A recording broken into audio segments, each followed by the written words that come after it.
So ఇది మీకు open చేసి చూపిస్తాను ఇప్పుడు.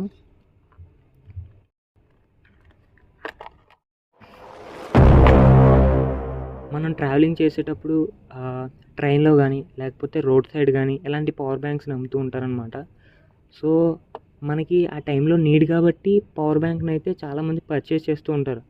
సో అలాగే మా ఫ్రెండ్ కూడా ఏం చేశాడంటే ఒక పవర్ బ్యాంక్ని అయితే కొన్నాడు. సో అది కూడా ఒక శాంసంగ్ లాంటి ట్రస్టెడ్ పవర్ బ్యాంక్ అనమాట. సో అంతా బాగానే ఉంది.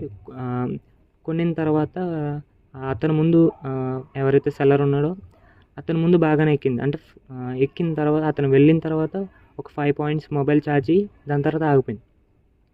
తనకు అర్థం అవ్వలేదు ఏంటిది ఆగిపోయింది అనేది. సో ఇంటికి వెళ్ళిన తర్వాత పవర్ బ్యాంక్ని ఫుల్గా ఛార్జ్ చేసాడు. సో ఛార్జ్ చేసిన తర్వాత సేమ్ రిపీట్ అయింది. ఒక 10 పాయింట్స్ ఎక్కిన తర్వాత మొబైల్ ఛార్జింగ్ ఆగిపోయింది. సో తనకు అప్పుడు అర్థమైంది అనమాట. సో ఇది ఫ్రాడ్, నన్ను ఫ్రాడ్ చేసాడని. సో మీరు ఇక్కడ చూడొచ్చు దీని మీద 32,000 mAh అని ఉంది. సో అది కూడా 400 పర్చేస్ చేసాడనమాట.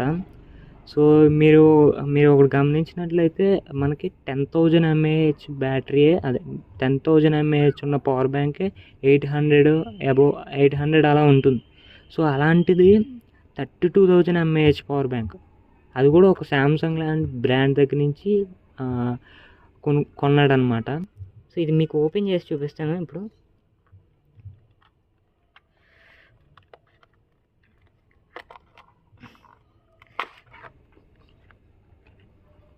చూశారు కదా, మొత్తం క్లే పెడేసాడు అనమాట. ఎంత ఫ్రాడ్ చేశారు చూడండి, ఇదంతా క్లే. ఈ బ్యాటరీ కూడా మీరు చూసినట్లయితే దీని మీద, సో చూడండి బాగానే 1800 mAh. సో ఇది వచ్చేసి మీకు 1800 mAh. దీని మీద మీరు చూసినట్లయితే 32,000 mAh అంట. సో ఈ క్లేని అంతా రిమూవ్ చేసి చూపిస్తాను మీకు. చూడండి ఇదంతా క్లే, చిన్నపిల్లలు ఆడుకునే క్లే ఇదంతా. సో మట్టి క్లే అంతా తెచ్చి దీంట్లో పెట్టేశారనమాట వెయిట్కి. సో మనకి యూజ్ చేసింది ఒక 50 రూపాయల బ్యాటరీ. ఈ బ్యాటరీలు కూడా ఎక్కడ ఉంటారనుకోండి, సో మనం పాత మొబైల్స్ అమ్మేస్తూ ఉంటాం, కీప్యాడ్ ఫోన్లో వీటిలోని అమ్మేస్తాం. సో అవన్నీ ఎక్కడికి వెళ్తాయి అనుకుంటున్నారు? సో ఇక్కడికో వస్తాయి.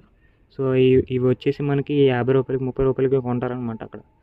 సో ఇదంతా కలిపి మీరు చూసినట్లయితే ఈ బ్యాటరీ ఇది మహా అయితే 50 రూపాయలు, ఇది ఒక 50 రూపాయలు, ఇది ఒక బాక్స్ ఒక 50 రూపాయలు వేసుకున్నా మీకు 150 రూపీస్ అవుతుంది చేయడం. ఫైనల్గా చెప్పదలుచుకున్నది ఏంటంటే రోడ్ సైడ్ పవర్ బ్యాంక్స్ని అయితే ఖచ్చితంగా కొనకన్నా అయితే చెప్తాను. ముఖ్యంగా రైల్వే స్టేషన్లో, అదే ట్రావెలింగ్ చేసేటప్పుడు ట్రైన్లో మనకి అమ్ముతూ ఉంటారు.